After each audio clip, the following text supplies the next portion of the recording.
Andrew Wilson's had a pretty meteoric rise on YouTube over the last couple of years, and as such, that has made him quite the target for bad faith leftist actors on YouTube. And from what I'm hearing, this might be some of the worst accusations yet, which, if you're going to ask my opinion going in blind, are probably completely baseless. Welcome back to Words of Paradise. I'm your host, Leon Idol, and yes, we got this video from our boy Andrew from Warren Smith here, and leftist YouTubers allegation against Andrew Wilson starts war online. That's the title of it.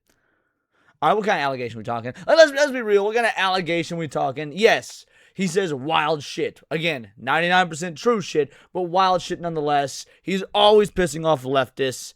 I can't imagine any allegation being made against him that's actually true. More often than not, when you're at the top, people want to come for you. They always want to take shots at the king. When you do that, you better not miss. And that's what likely is going on here. But we're going to get into it. We're going to find out. Before we do, hit that subscribe button. I'm a nerdy news channel. I cover nerdy news nearly every day. And we are about to hit 10,000 subscribers. We're less than 60 away. Do your thing. And let's really just trash talk some leftists. Tilly Middlehurst recently made some extreme allegations about Andrew Wilson. Did you sit with Andrew Wilson? What did I do now? I just worry immediately for your safety in that moment because of the fact that he's a rapist. Andrew Wilson's a... Wait, what? We're 16 seconds in. We're going that far?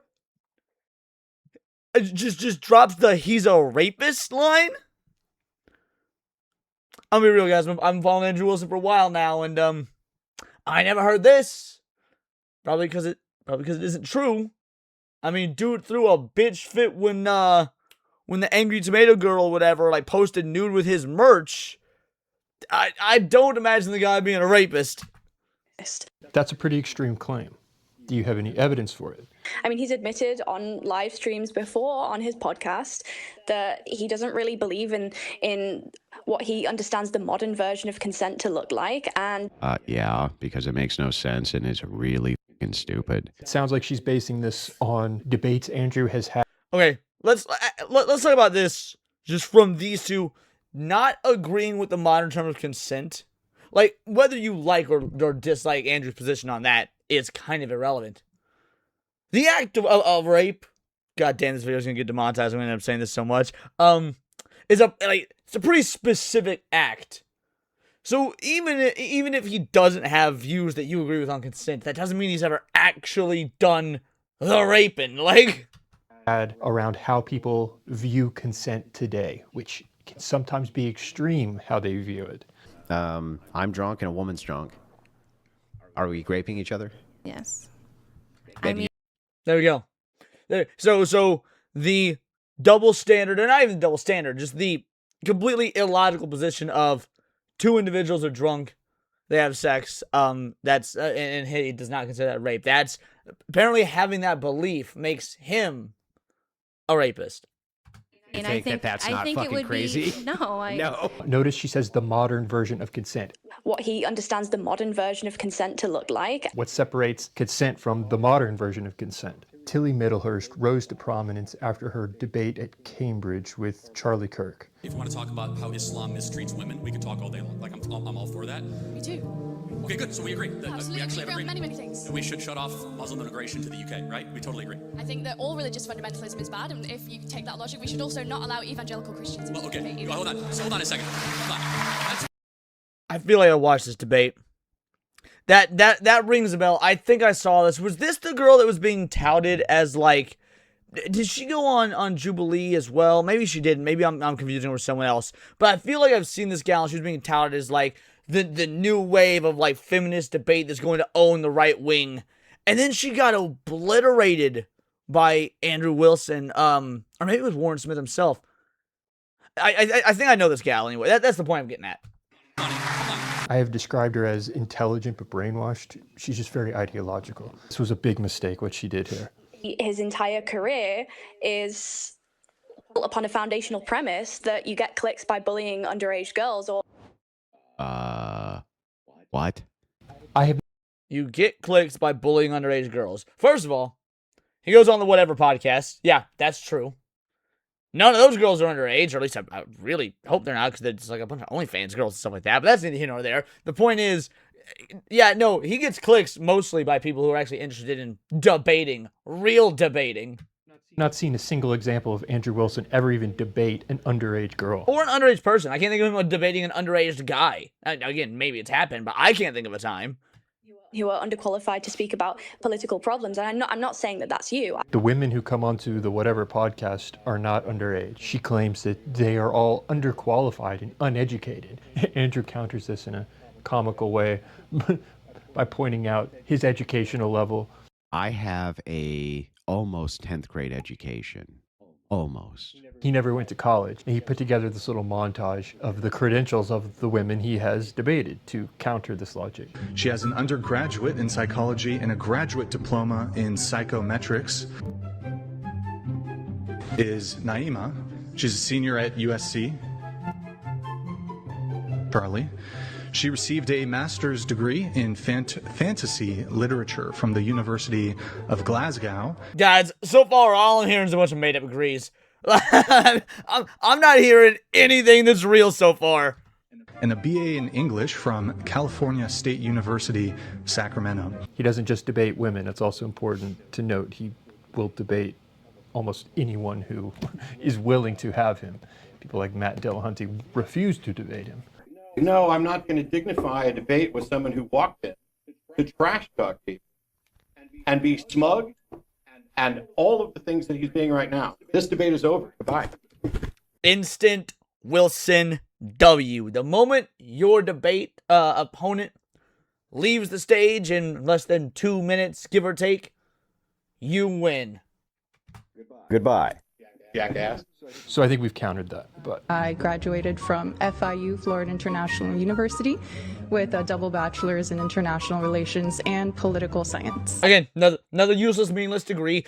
A double bachelor in international relations. The fuck does that even mean? Actually don't think that that is you at all, and I think that he went out on a limb when he debated you, because that's not usually the type of person that he would engage with. Not usually the type of person he would engage with. When again, he goes to DebateCon, he engages with everybody. He debates with people he agrees with, disagrees with. It's not just some red pill manosphere thing. Like, he's debated Muslim fundamentalists. He has debated other Christian scholars, many a secular humanist scholar, people who actually do have far more credentials than these OnlyFans hosts. But that's neither here nor there. She received bachelor degrees in psychology and creative writing from Ivy League school, Brown University. She plans to pursue a graduate degree in public policy. She graduated from University of Florida with a triple major, getting her BS in psychology and BA in philosophy and economics. I don't think there's any winning, and that's, yeah. So I would want you to speak to your experience of that, because I was frankly not gonna. I have no idea who the gal on the right is. Frankly, I would actually like, I would like Blondie here, this McGillicuddy girl, whatever her fucking name is, or Helligent, or who cares? She's worthless. To shut the fuck up and let the girl she's trying to talk to speak. Like, oh, I want to know what your experience with Andrew Wilson was like, because he's a rapist, and then all this other long shit that doesn't matter. Hopefully, dark-haired gal here is gonna be like, actually, he was a perfect gentleman. It was a great debate. Like, he just something short, sweet, and cut her down. Go and sit in a room with a bunch of men who don't believe in consent. We're talking about how progressives view consent, and they're lunatics. What do you think's going to happen?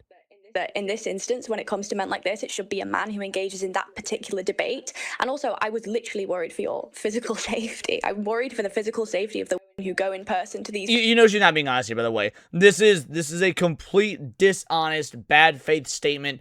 She says this for clout. She says this to get likes. She says this to enforce an ideology. She says this to try and brainwash her viewers and her followers and whatnot into believing that she is some nice, good, kind-hearted person with no skeletons in her closet, that actually cares about just the fundamental well-being of all individuals everywhere, all over the world, at any time, unless they politically or ideologically disagree with me. She doesn't give a fuck. She's saying this for the camera. Podcast environments. this is getting a little crazy. It's like, why would you worry about her physical safety? You were insinuating that you think Brian or Andrew would attack or physically assault a woman in the podcast studio. It's extreme stuff. I disagreed with you going because I was just thinking, oh, what is she doing? Nothing to do with platforming, you know? Yeah. So what should Andrew do? What do you do in a situation like this when someone makes a claim that this this ridiculous. What I would like for Tilly to do is just make a public video apologizing. It doesn't have to be something in-depth, anything like that. Just retract the allegation, then apologize and let people know you got the facts wrong. That's all I'm asking for. Tilly actually offered to come on my show for an unrelated reason. But after I made that video about the threats against Konstantin Kisin, she contacted me and said, I was receiving threats from that same guy. Thank you for making the video. I'd love to come on the show and talk sometime. I said, sure. I haven't heard from her since. I'm guessing that she then went and watched the video where I claimed she's very intelligent but brainwashed. And she didn't like it, would be my guess. Like, let's assume this happened. You know, here's why allegations don't matter. Right? You can have this allegation against Andrew Wilson. She can call him a rapist or whatever. And he can take it real chill and kick back and relax. He can smoke his little cigarette, smoking man bad. And then he can just make a funny little comment and very calmly say, and just apologize. You want to know why it's so easy? Because that's an obvious lie, right? And you can't really hurt people with obvious lies. But what does hurt a motherfucker is the truth. So you know when this Tilly gal sits there and she watches Warren's video and he points out that she's a book-smart individual, but dumb as a box of fucking rocks because she's controlled by ideology, she's gonna know that's true. That's gonna be some internal shit, and that's what's actually gonna hurt. Perhaps she got offended by that and is no longer willing to, because I have not heard back. But if you still want to come on, you're welcome to, and we could address what you think needs to be addressed. I mean, the only solution is having the conversation. Not, no, you can't go have the conversation because you're physically in danger by having the conversation. That is one of the most destructive mentalities. And I am actually willing. I've never one time engaged in lawfare. I have been sued, frivolous lawsuits, because people think that I'm loaded or something, but I have never sued anybody. And I wanted to go my whole life without doing it. But in this case, I will follow action with lawsuit. I did speak to an attorney. They think I have a pretty good case. But I'm going to be completely honest with everybody. If it is the case that I raise money for this lawsuit, do not get your hopes up. It is more likely than not, even Andrew will not be able to take this to court. Nor should he. Nor should he. I don't think that this Tilly gal, and look, maybe I'm out of the loop. Maybe she got a way bigger platform than I realize. But I don't think her off-the-cuff comment in that regard is really worth it. Maybe some people just take that sort of stuff more seriously than I do.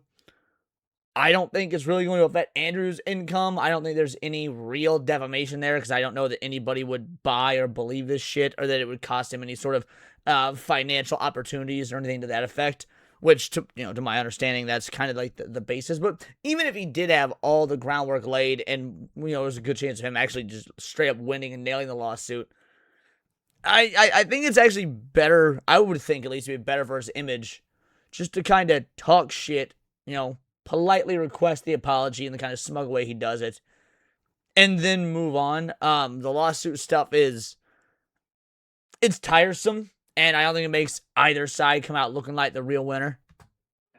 As we've looked at in previous videos, that legal process is difficult. That legal standard can be very difficult to meet. That has nothing to do with the falsehoods or the validity of the claims. It's just the reality of the need for the standard of damages. I'm just going to be totally upfront and honest with you. If I pursue a lawsuit, the reason I'm doing it is due to the principle of the thing. In this case, I fully believe 100% that who will say these things on a random podcast is about an individual who they've never met, they don't know anything about, will pursue that, and there's a higher than null likelihood that they will paint other men as being this thing who cannot defend themselves. They don't have the same platform that I do. And so I consider this to be a moral obligation. So that is a pretty good counter to my point. I still don't necessarily know that I agree with it, but it is a good counter to my point. So before I was like, hey, it's a bad look on your end. It doesn't meet the threshold. His argument is that, yeah, but this is a principle of the matter. You got a woman out here claiming rape. That is absolutely insane, and she's going to do it to other individuals as well, which You know what? Good argument. I still don't know that it would necessarily benefit Andrew, but I mean, if his whole thing is it doesn't matter what does or doesn't benefit me, it is a principle that matters sort of issue. Just to put issues like this in the limelight. I don't have a counter against that currently. So you know what? Maybe I'm in the wrong here. And his point seems to be he's very fortunate to have a platform. This happens all the time to men who don't have a platform to defend themselves, and they can't afford the legal costs. Destiny put out a tweet saying that he would give $100,000 to the defense of Tilly if she was sued. Destiny is under accusation of sharing a tape that he shot at home and did this without the consent of the he shot the original tape with. Yeah, he's also under allegations for having a little bit too much fun with an underage woman as well. So, well, a girl at the time, woman now. Again, allegations, because I don't want to get sued. Destiny might be an idiot, but he's far fucking richer than me. But the point is, yeah, I don't know that having Destiny in your corner, Tilly, is the ringing endorsement you think it is. It is more likely than not. Even Andrew will not be able to take this to court. However, what I will give my word on is that as long as there is an avenue for pursuing legal recourse, and because I believe that there's a moral obligation to do so, I'm going to do it. Until that is no longer available. I can understand why he would want this called out. And for you, Tilly, it is worth thinking about. Were these statements really warranted? Is this a wise game to play? It's not a wise game to play. It's not a wise game to play in the slightest. I think that actually this is kind of a joke. The very easy route would be for her to kick back, apologize, be like, hey, I was wrong. I said some shit shouldn't have said. Words have meaning. There is no proof. There is no information. There is nothing to even attempt to make the statement that homeboy is a rapist. You can absolutely make the claim that you don't like his ideology, and you know what, fair enough, but words have meaning. And then again, these are the type of folks that words have zero meaning to. They think that dudes can become women, that you can just imagine, cut your cock off, magically become a girl, even if you are a 12-year-old prepubescent boy, but that's neither here nor there. Yeah, needless to say, this gal, I mean, it goes back to what Warren said when he very first, did a video on her. She might be book smart. She might go to college. She might get good grades. But she a moron. She has no mental wherewithal. You can't just be out there on a podcast if you got a public platform like this. I assume a large enough platform to get the attention of these political and debate-oriented content creators. Throw out words like rapist. Then when you got homeboy that regularly hits a couple $1,000s in super chats a night on a stream, think that he is not going to go full in on pursuing this lawsuit. Now, again, it's a lawsuit that I don't think there's a hope in hell of winning, because I doubt there would be any monetary damages. I don't think sponsors are going to drop Andrew Wilson, assuming he even has any, simply because of, what this one dumb broad said on a podcast. And even if they did, I mean, I would assume most of his revenue actually comes not even from super chats, but from selling his debate courses. So, needless to say, he's the definition of a self-made guy. That being said, I do like his principle of the matter argument. I don't know that it's good for his image to sue some dumb broad that says dumb shit, because there's a lot of dumb broads that say dumb shit. But he makes a compelling argument about the moral obligation based on this being a normal reality amongst men. So, needless to say, I think that's all we got for now. We're going to need to see how this develops. These are my opinions. Let me know yours in the comments down below. Let me know on X. You can find me at Bolt the Word. And please do subscribe. I'm a nerdy news channel. I cover nerdy news every day. This one wasn't particularly nerdy, but it's an ongoing story I found interesting from a creator that, frankly, I do think has a lot to offer the space. That being said, we're almost at 10,000 subscribers. Hit that subscribe button. I want to get there by the end of the month. And check us out on Instagram at wordsparadise_Leon. Become a member for $4.99. Join the Discord. Choose what we go over on the daily videos and streams. And until next time, it's all here in the Nerdosphere. This has been Words of Paradise.